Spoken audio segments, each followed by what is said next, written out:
kin kan tuwa ya Allah to qorebe an ganda kritai bani awan jabini Allah ra tundikinga tawreta di Sulemani amin sirin wani honu di ayi Sulemani komin wani ga Allah walin yanyi honu ti Allah kome Khidr yani honu ti Allah kome Jibril yani akida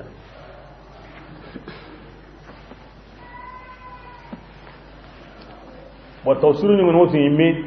ta yimme yan ay aymiyan atika ke kin kafu wasage ne kata ifritu ke yayi himbe gara ko ikira o kenyana kata wucinne agati igoro himbe agantaw kebe ayme da ko kenyara bongera worni hoy wa haynda won mesiza ngala kulli hal mufassirun gara kebe koni asu bun bar khaya qalle kinyam bangenta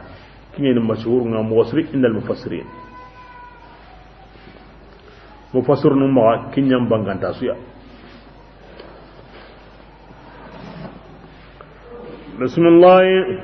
falamma adibrambe ma'ahu Sulaiman gara samingari asabatin dengo ikini ari ya ngara hoygo kamma aga ya bakari ni wure hay aranyi aw kombendi la lakunyeri sugay bahille mo ngabile to say memaga gardi no ngono mabwa serade ra munyem bogo na igrendi wurandi na qiri munyem wure na la senu Suleiman jondi yaren kom yemuke wakinno kula te mayre munyenda toni na la abundi na toni doru na la bilen ko Suleiman jondi kon ki Allah raw andi komendaro ahon sunyananda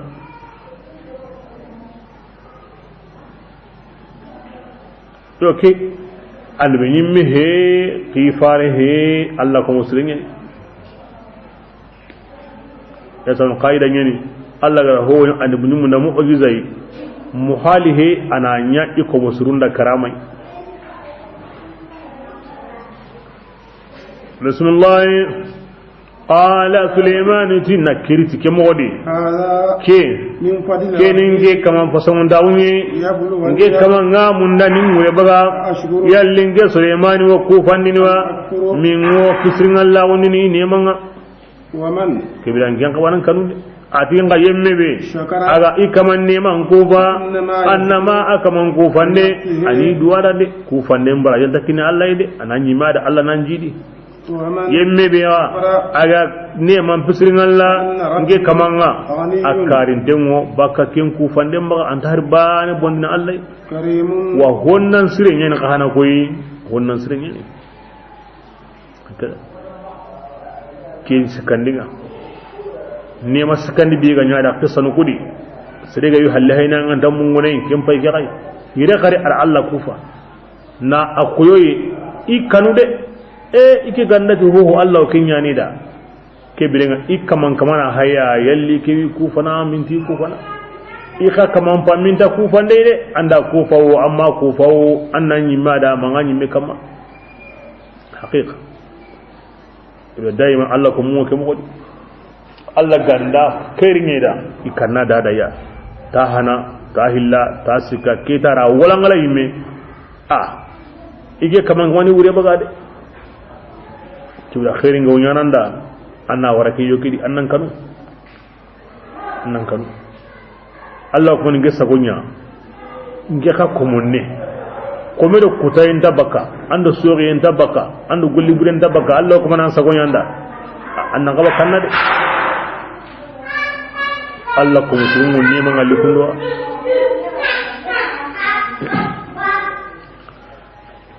Sulaiman sallallahu Allah ko musulmi ni ayani Allah khalifan hi kota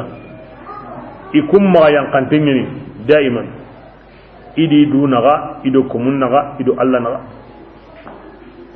kim ma yan ga sabuni agati ayyukum ya ayyuhal malaw ayyukum yatini bi ashiha kin ma yan kayni wa Sulaiman watu komenta Allah ma kamundo nyendi lengi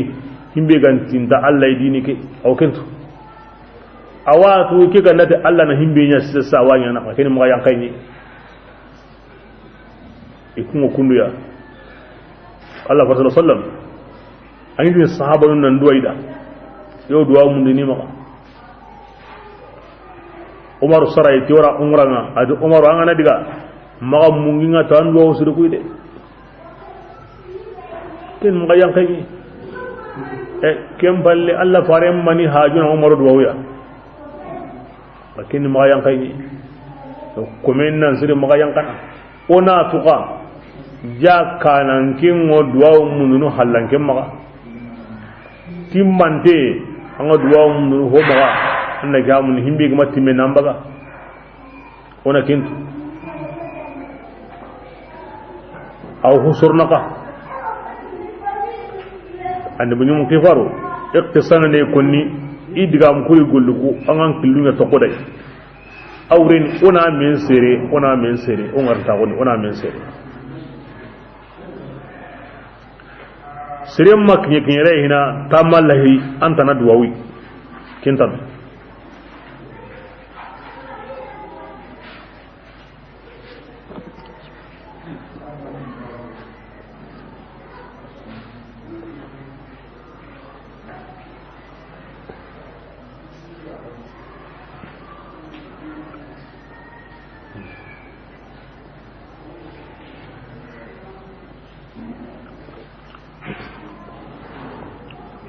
بسم الله قال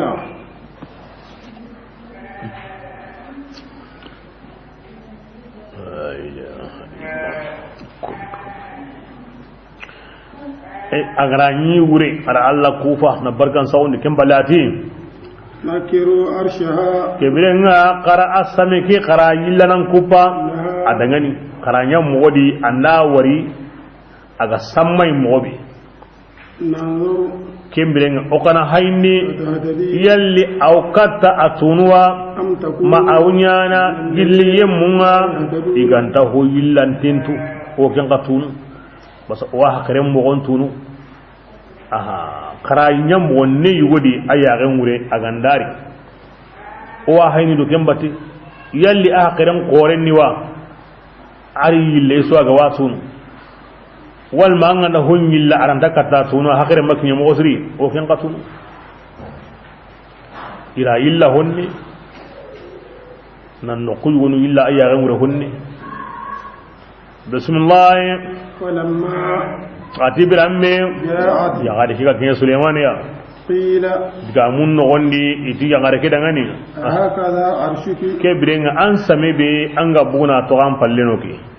ana kundwa qalat يا رجدي كأنه هو أموت نكيم يعني يعني أراتو يقرأ أنيامين تانكوني مغوبي آخرين أنيامين تانجابي يلي أن سمكنا كندوا بس أوران تومغو سمي يوام غاب أنا كندوا أنقا أموت نكيم يعني يعني جنيه قتادا كنا نسمينيوا عندنا يهوكان قتادا أنا كندوا أي أنغوت نكيم ماني Sulaiman da su a akaran koren har jabun mo ara jabin din ya turne mo de a ta akaran koren hakaran din wa akaran din mun da de hakaran din a akaran din mun da mo su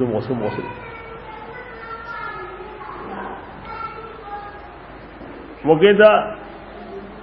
بسم الله وأوتينا العلم أتي إذا تواغن كني أقويا جلي أيوة يغارك كاني وكنا أتي أقويا أو أسلاميا جلي يغارك كمالي وصدها ما أتي هون يغارك كبرونو سلام أغني يغارك كنيا أغني كم بطنو جلي الله تناي أتي بس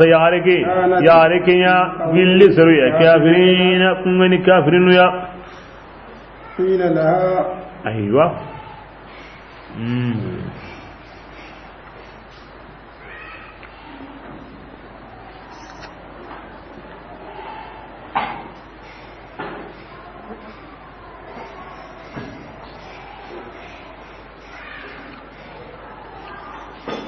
honundi wa utina al-ilma min qabliha wa kunna muslimin wa saddaha ma kanat ta'budu min dunillah digamenge honuti yagarke ya digamini honuti yagarke kallingadi Suleiman kallingadi honuti asuni Suleiman ya digame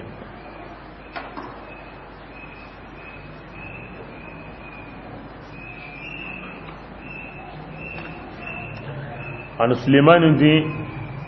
ira Allah tuwagun kinogui Allah bani na gun tuwagu amma an kuto atogunu ila ken tuwagun kinogui min qabliha yani gilli yagareke ka igrat gilli yani ila ken kinogui yagareke tuindinden kade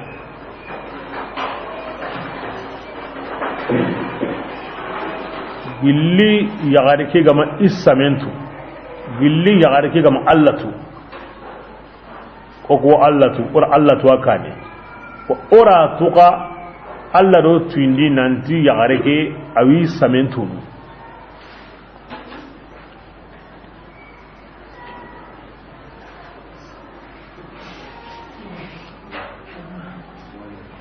kebrega oslama wonnan qasa aslama wonwa otwa wonnan qasa atwa wonwa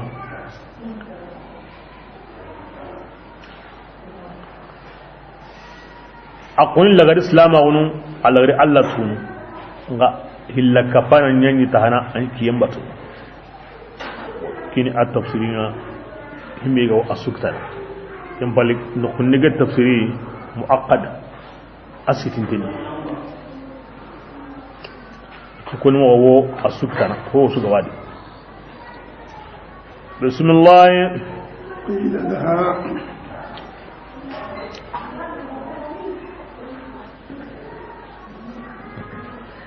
ebringa jinna nunda famu ido shaytanu bo yagareke hiyo ma lungo Suleiman da alhamdulillahi rabbil alamin wassalatu wassalamu ala ashrafil mursalin sayyidina wa nabiyina wa maulana Muhammad bin Abdullah sallallahu alaihi wa sallam wa ambadi arajo nuruddin lamina kila chana musodem se anima bukurami aufu ni alasama ga fulikai kaufu ni kishiga fulikai no da assalamu alaikum wa rahmatullahi ta'ala wa barakatuh amborduna kafo no watina klub me ankram gone afa no de ya Sheikh El Haji Machila Shegana Sila aleka tafsiri aklub me umra kandida no watina kallase lamina kila obelagidema mbe dazigike aleka bi tafsirula minun sorola keneka kabeni wakati kullase lamina kila obelagidema yanangabo aleka tafsiri keneka ambe hakato nyinike lamanike jekulu belajidefe kadaka rajo chugala ni eri damado ni eri kilingonna kadamne kezeri konana kana senu wakatimba feminye rajo kumbe tiketikeli donna fiep magado akoro ambo hakato no yafanyinike lamanike jekulu belajidefe kalodina kafo asabu kunye feminye ode kafo apare mi ni alebe moteru la sumaya aywa ni ode klimu aywa klimu ale kumbana aywa klimu kumbana bodongola ni fiye tigara moteru na doni dron ikayo be chauffer bonu chauffer dron be shika fieta dongola osabu de kama fiye kunduna kumaka nonkoro ambo hakatu no yafanyinike lamaneke jekulu bela jidefe apare mimbe no ni alekanga moteru la fiye sumalendi moteru ma ni moteru no mseka barake nogala chogamina o apare alede bana bo ale bane se kado moteru shifera bo kama odina ni fiye doni kumaka nonkoro dongola mbo hakato nyini no o yafanyinike lamaneke lo bela jidefe na rasona ambe labona pour que apare abseka son chogamina kasaka fiye sumalendi moteru ma obseka lamaneke wasako no chogamina ka utoka sigida ukono anaka chabuna so konana waninde kunye fiye kunye kado anga kumaka unkoro ambo yafanyini belajidefe kilimo mbeni alekanga finsumane di moteruma ni moteru kanga sumaka barake uka trangli konana wa kado ale kilimo kwani banendo folo wa angoni be burburula pour que amseka laben chokamina ka makan saniya kallase awma kawto aka sigido kono ni wati na sabatira doni menela suna halsa amake ansa koy kosebe ambo ya fayni hakto ngini ke lamene ke jekulu belaji defe wala samina le bon sabati kasigi kene minka obeke kaddo ortem bamanaka aleka la siri kene yenanga so kene kasa sedwelo ambe olu da akuloka anasoroka antegedi ortem 13 femi kaddo bamananga la siruye kaseka oda lamene ke lo belaji de kuloka anga tay kaddo bakome alefe الله أكبر الله أكبر